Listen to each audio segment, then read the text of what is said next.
faire partie de l'église universelle, l'église corps de Christ, l'église épouse de Christ. Ce n'est pas le fait de venir ici. Plusieurs sont dans l'église, mais ne font pas partie de l'église corps de Christ. Ils viennent ici pour leur objectif. Moi, je ne sais pas pourquoi est-ce que toi, tu viens à l'église. Je ne sais pas. Si je pose des questions ici, chacun de nous donnera la réponse différente. Et je veux le faire même. Dis-moi pourquoi est-ce que toi tu viens à l'église? Vous allez écouter les différentes. C'est clair, tu viens pourquoi? Bien. Tu vas pour faire des 20 secondes. Je vais récupérer ça. Tu vois pourquoi tu viens à l'église? Vous voyez là la sauter. Elle vient pour adorer son créateur. Ça, c'est la raison de Clara. Frère, tu viens à l'église pourquoi? Frère Matou Samuel? Non. Frère, il est comme. Je viens à l'église parce que d'abord je suis chrétien. Je suis appelé à prier et à adorer le Christ. Il y a une autre sœur ici elle est où la sœur qui a chanté ici? C'est la sœur, son nom c'est Judith. Oui. Pourquoi tu viens à l'église? Mais écoutez, il ne faut pas parler toujours en français. Parce qu'il y a des gens qui parlent en français seulement pour parler. Si tu connais l'anglais, parle en anglais. Et si tu connais les Tchouba, tu parles la langue sacrée. Si tu connais les Swahili, tu parles Swahili. Toute la langue, c'est possible, tu peux parler. Et tu dois honorer l'église, tu dois te tenir debout pour répondre. On ne s'assoit pas lorsqu'on est pas dans un assemblée comme ça.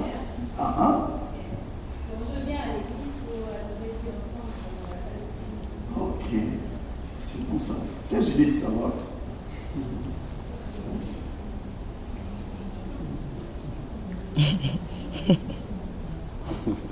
Et papa qui a la technique là-bas, un homme fervent à l'église. Pourquoi est-ce que vous venez à l'église?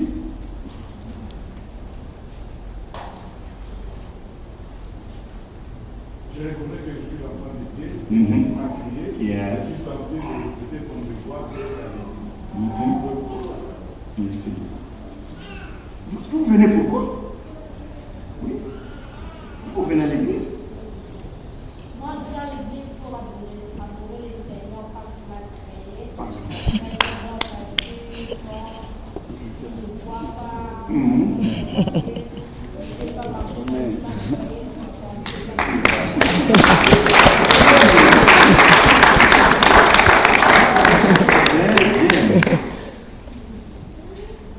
Est-ce que tout le monde a répondu de la même manière? Non.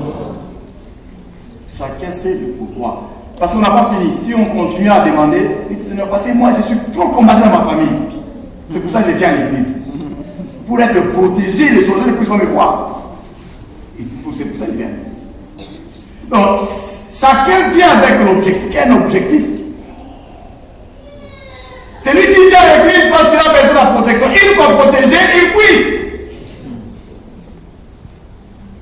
D'autres personnes ne viennent que pour chercher des fiancés. Et il va le trouver, il trouve une ou un, c'est tout, c'est fini.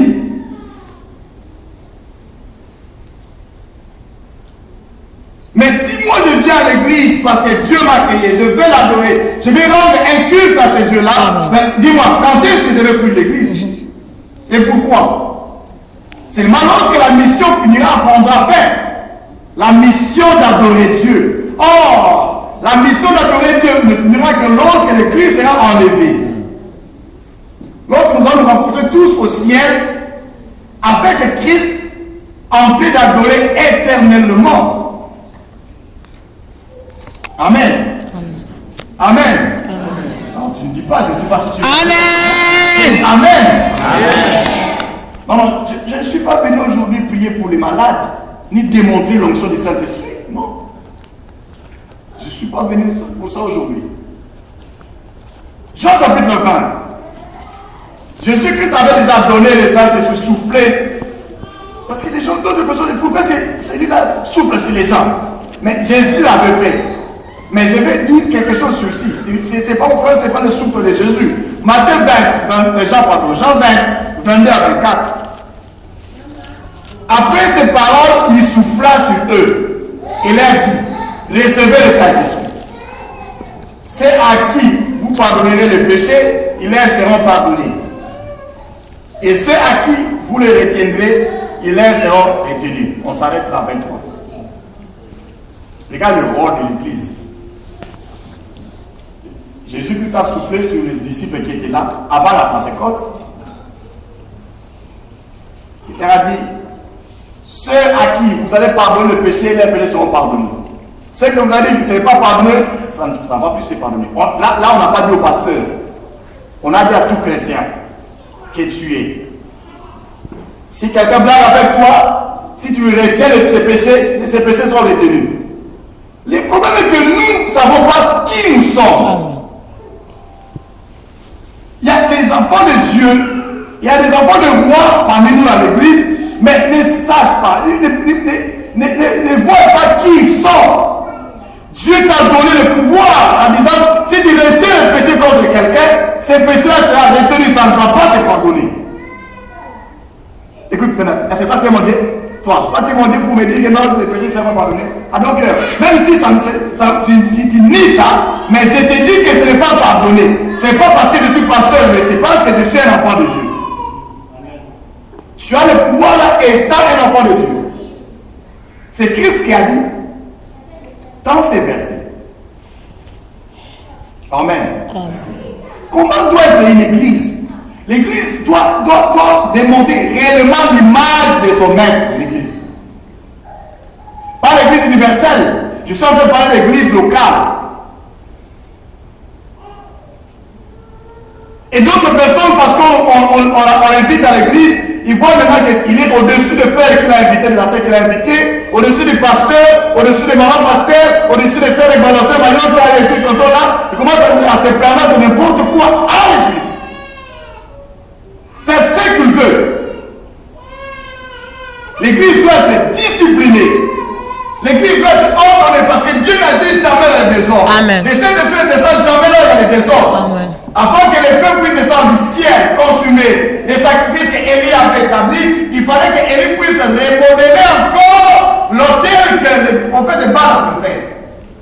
Il fallait qu'il puisse mettre pas 13 pierres, 14 pierres, 11 pierres. Non, il devait mettre 12 pierres qui représentent les 12 soumis d'Israël. Avant que Jésus puisse multiplier le pain, il a demandé à ses disciples, faites-les asseoir par groupe de autant, et en ordre. Paul a dit aussi, l'Esprit de Dieu est soumis au prophète, et ce prophète est soumis au prophète. J'attends parmi vous qui a trop de désordre. Sachez que là où il y a du désordre, Dieu n'agit pas. Qui a mis des désordre dans l'église? C'est nous les chrétiens, c'est nous les fidèles. Nous voulons que l'église puisse faire ce que nous voulons. Oh, Dieu a établi à l'église, il y a un père qui est la tête, il y a celui qui vient jusqu'en bas là-bas. Mais tu vois les gens qui se réunissent en disant que non, c'est le comité qui se réunit. Maintenant on décide, il y a ceci ou cela, et on s'issoit le pasteur, on s'issoit sur les bolons, et à partir d'aujourd'hui, on ne va plus prêcher sur la prospérité, on ne va plus prêcher sur ces choses-là parce que le comité a décidé. Qui est ce comité-là? Et ça devient un moziki, ça devient un club pour c'est une église du Christ de Jésus. Dans l'église de Christ de Jésus, nous devons trouver le modèle, la discipline. Comme vous êtes assis en train d'écouter la parole de Dieu, et non quelqu'un qui dit, les gens prêchent, ils voient que le téléphone sonne, ils décrochent ici. Alors, mais c'est facile dans l'église. Lorsqu'on se rend dans des grandes réunions avec les grands de ce monde, même lorsque vous partez travailler dans des carquilles et consorts, on ne permet pas d'entrer avec le téléphone là-bas au front. Mais toi, lorsque tu viens à l'église, tu trouves tout le monde sont liés là. À cause de ton argent, tu touches, parce que tu touches $400, $500, parce que tu es devenu rien, les macabres sont rien, et telle personne est devenue rien parce que tu as beaucoup d'argent. Ce n'est pas l'argent qui est égal à la parole de Dieu. Ça, c'est l'église, ce n'est pas un club d'amis. Ce n'est pas un club d'amis où tout le monde peut faire ce qu'il veut. Tout le monde peut s'exprimer comme il veut. Là, c'est du désordre. C'est du désordre. Nous devons refléter l'image de l'Église. L'Église doit être disciplinée. Si l'armée dit la discipline, c'est la mère de l'armée. Mais tu vois, à l'Église, les gens qui se permettent à faire ce qu'ils veulent. Moi, me suspendre. Pourquoi me suspendre? Pourquoi me suspendre? Mais Paul a dit, on va dire ça, si cela ne dépendait que de moi, si j'étais parmi vous, au collègue, telle personne-là, on devait les livrer au Satan. Pourquoi? La personne sera sauvée le dernier jour, il part au paradis, mais sa chair est détruite maintenant. Satan parmi vous, il y a tous les désordres, au point où un frère a pris même la femme de son père. C'est ce que Paul a dit. Et vous le laissez aussi comme ça faire ce qu'il veut. Les histoires ici n'ont pas commencé aujourd'hui, bien aimés. Les désordres de l'église, ce n'est pas aujourd'hui.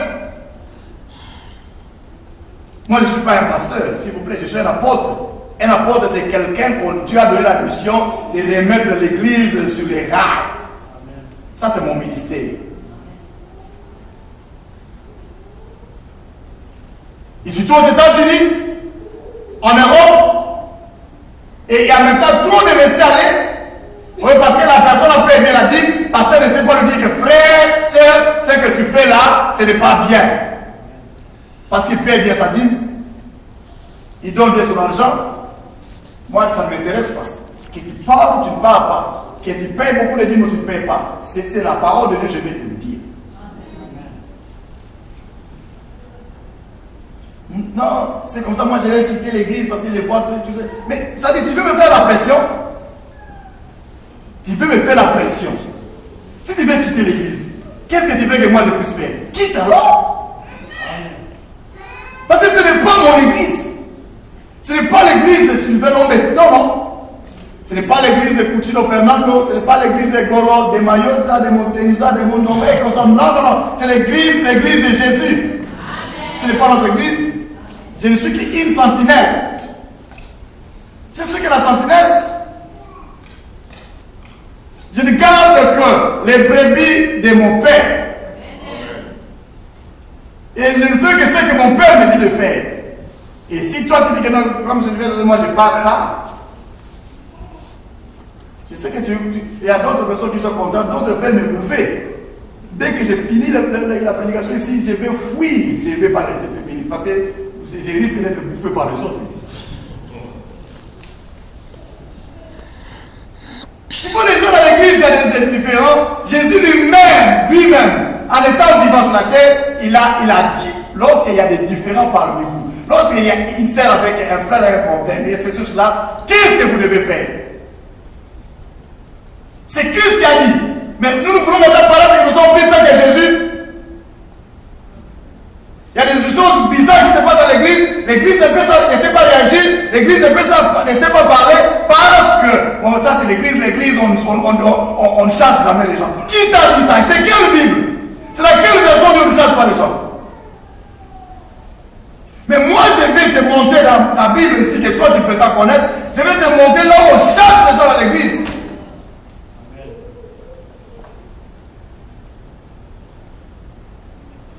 Matthieu 16.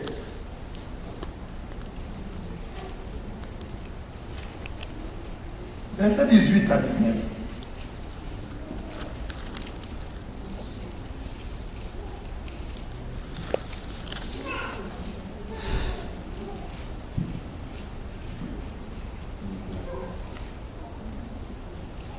Non, verset 15, verset 18, chapitre 18, pardon. On va lire ça après. On va lire sur ce verset que j'ai donné. Gardez ça. Lisons Matthieu 18. Matthieu 18, 15 à 18. Matthieu 18, 15 à 18. Si ton frère a péché, va et reprends-le entre toi et lui seul. S'il t'écoute, tu as gagné ton frère. Mais s'il ne t'écoute pas, prends avec toi une ou deux personnes, afin que toute l'affaire se règle sur la déclaration de 2 ou de 3 témoins. S'il refuse de les écouter, dis-le à l'église. Et s'il refuse d'écouter l'église, qu'ils sont pour toi comme un païen et un publicain. Je vous l'ai dit en vérité. Tout ce que vous lirez sur la terre sera lié dans le ciel. Et tout ce que vous lirez sur la terre sera lié dans le ciel. Vous avez un différent? Il y a un problème?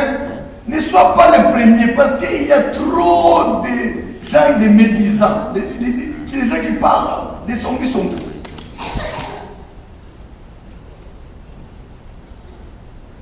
Au lieu d'aller parler sur quelqu'un d'autre personne, approche ton frère, approche ta soeur, parle-lui, regarde, ce que tu fais, ce n'est pas bien. Et je pense que c'est toi qui m'avais payé les billets pour venir de ce pays ici. Je pense que c'est toi qui m'avais donné les moyens pour faire ce que je fais. Or, il n'a pas écouté. La Bible dit, s'il n'écoute pas, va appeler maintenant frère Mansour. Tu parles, tu appelles frère Mansour. Frère Mansour, regarde, j'ai parlé avec ce frère, le frère de l'extracteur, il dit que non, il y a ce juste là. Vous partez avec le frère Mansour. Frère Golon, nous t'aimons. Mais regarde ce que tu fais là, ce n'est pas bien. Regarde ce que tu as fait notre frère. Tu peux prendre 2 ou 3 personnes, une autre personne, deuxième personne. S'il n'écoute pas, Jésus, c'est pas Paul qui dit, c'est Jésus qui dit. Le créateur de tout. Et s'il n'écoute pas, va maintenant chercher, va parler ça à l'église. L'église, ce n'est pas le fait de tu vois quelqu'un qui passe. Bon, on est venu au moment où on va témoigner. Alléluia, Amen, Alléluia, Amen. Et la Bible nous dit, arrive de Matthieu chapitre 18, verset 15 à 18. Si un frère te fait du mal, il faut aller le voir. S'il n'écoute pas, prends des témoins. S'il n'écoute pas, viens à l'église. C'est pour ça que moi je suis venu à l'église pour dire que non, notre frère John qui est là-bas, il avait emprunté mon argent, jusqu'à présent il ne peut pas le prendre. Ça, lorsque je demande, il commence à m'engueuler. C'est pour ça que j'ai dit ça à l'église. Non, on n'a pas dit l'église. L'église veut dire tu dois aller voir les responsables, ceux qui conduisent l'église. C'est eux qui doivent prendre une décision, c'est ça l'église. Et si cela il ne veut pas écouter l'église, la Bible nous dit de considérer la personne là comme un païen. Ah, pasteur, ici, ce n'est pas bien. C'est toujours notre fait, il faut toujours avoir les grands cœurs.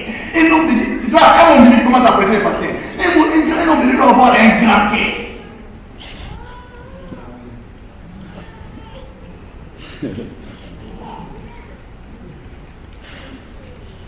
Toi, tu connais les grands cœurs, c'est quoi? Toi, vraiment, tu connais les grands cœurs. Si on te donne seulement des fidèles de conduire à l'église, tu sauras faire 2 mois avec ces bandits-là.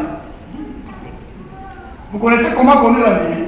Quelqu'un qui vaut mieux qu'on te donne des millions de dollars à gérer ça avec des comptes comme ça, qu'il ait donné 3 personnes pour conduire. Vous êtes facile à critiquer, très facile. Regarde comment ce pasteur-là fait. Mais notre pasteur, c'est comment? Regarde comment c'est là-bas on fait. Mais notre pasteur, si tu ne veux pas, tu trouves qu'ici c'est pas bien, va chez celui-là qui fait comme ça.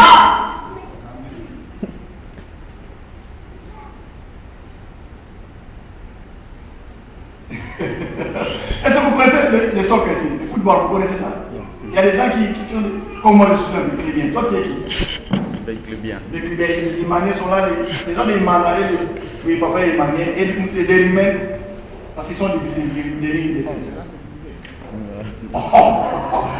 Les gars de Marseille sont là, et les gens des dragons, tout ça. Vous voyez?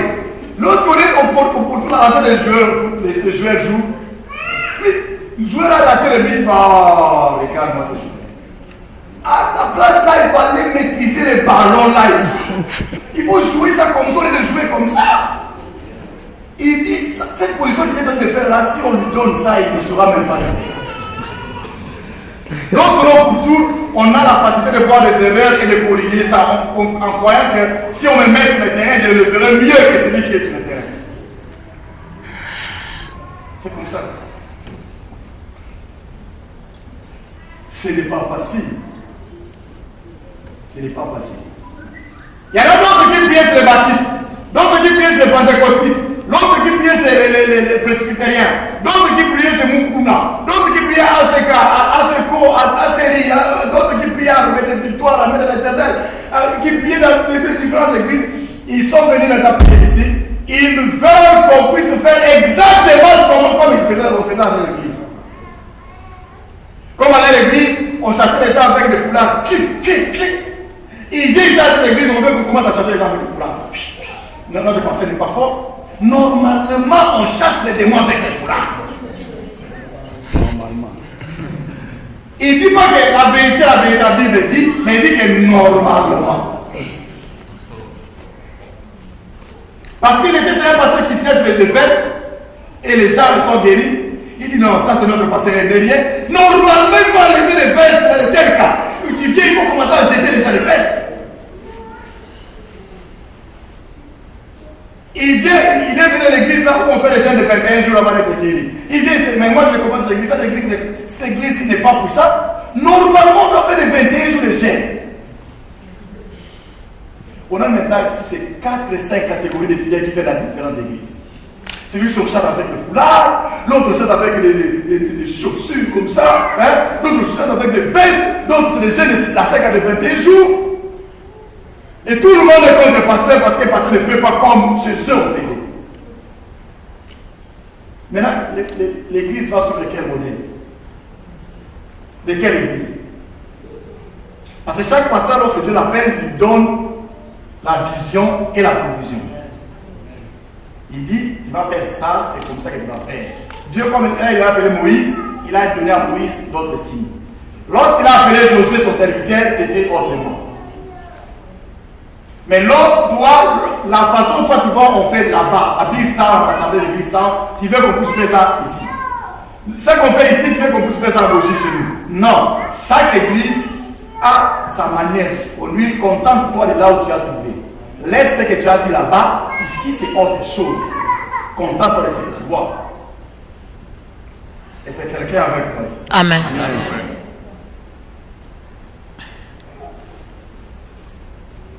Et tu vois les gens qui chantent directement l'évangile.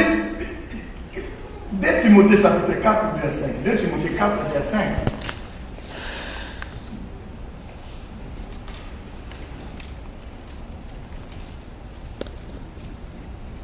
Premier quand nous préparons moi les Galates 1:10.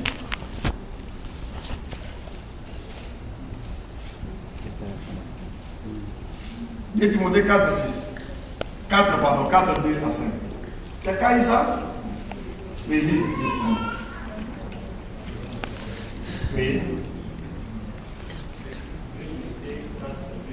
Oui. Proclame la parole, insiste, et l'occasion soit favorable de nom, convainc, réprimande, encourage par ton enseignement avec toute patience et inlassable. Car le temps viendra où les hommes ne voudront plus rien savoir de l'enseignement au gré de leur tableau. Ils se choisiront une foule de maîtres à qui ils ne demanderont que de leur caresser agréablement les oreilles. Je pense que tu n'as pas mangé avant de venir. Lis comme un frère. Ouvre ce micro ici. Lis très fort parce qu'il y a des lectures qui servent clair à écouter. Amen. Ok. C'est un problème de vous. Allons-y. Je recommence. Proclame la parole. Insiste que l'occasion soit favorable ou non. Convainc. Que je dois vous convaincre. Réprimande. Je dois vous réprimander, ça dit quoi? Réprimande veut dire que je ne dois pas commencer à vous doroter, hein, mais je dois vous pousser, vous coincer, que vous voulez ou pas. Encourage par ton enseignement. Je dois encourager aussi le frère à continuer à aller de l'avant. Avec une patience inlassable. Mais je dois être patient aussi pour que vous puissiez aller de l'avant. Car le temps viendra où les hommes ne voudront plus rien savoir de l'enseignement authentique. Les temps viendront où les gens ne voudront plus savoir. Vous voulez écouter la parole authentique, la vraie parole de Dieu. Au gré de leurs propres désirs.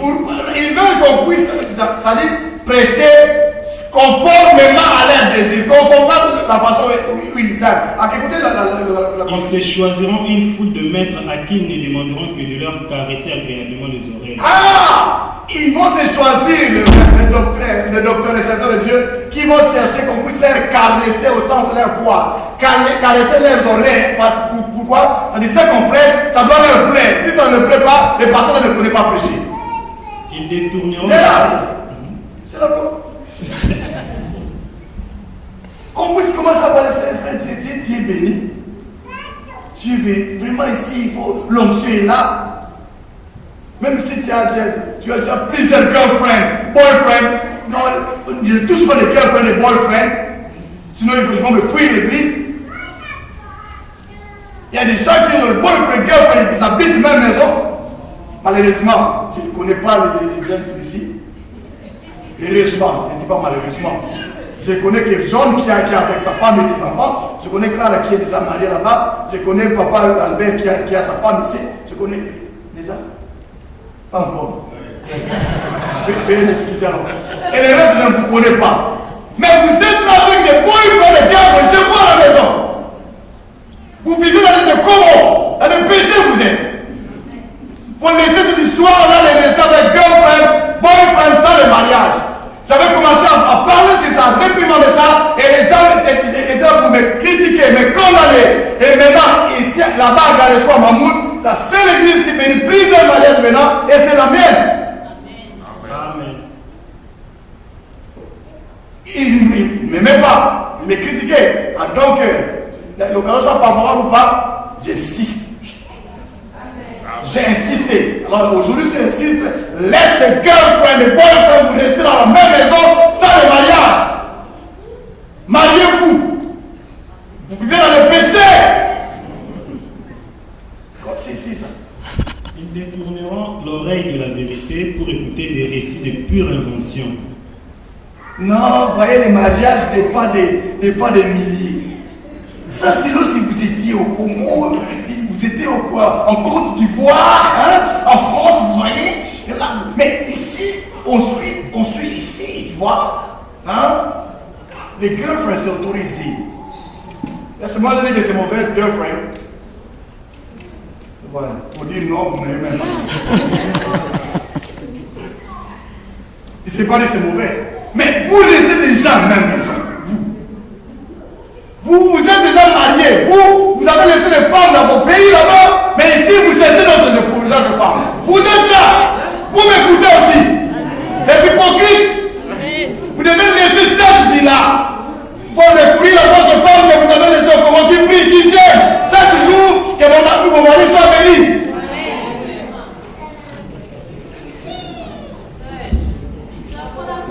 Ça sera favorable aux femmes, que tu m'aimes ou pas.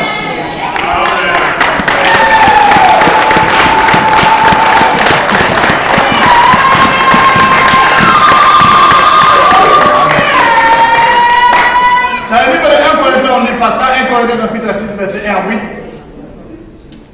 Paul dit, pourquoi est-ce que lorsque vous avez des problèmes, vous partez demander ça, vous demandez la justice déjà de ce monde? Pourquoi? Lisez ce verset.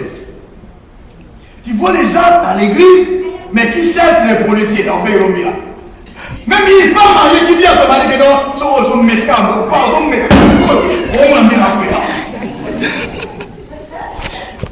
tu es maudite, maman, tu es maudite.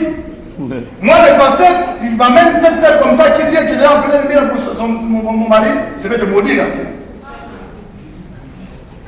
Qui t'a montré sur le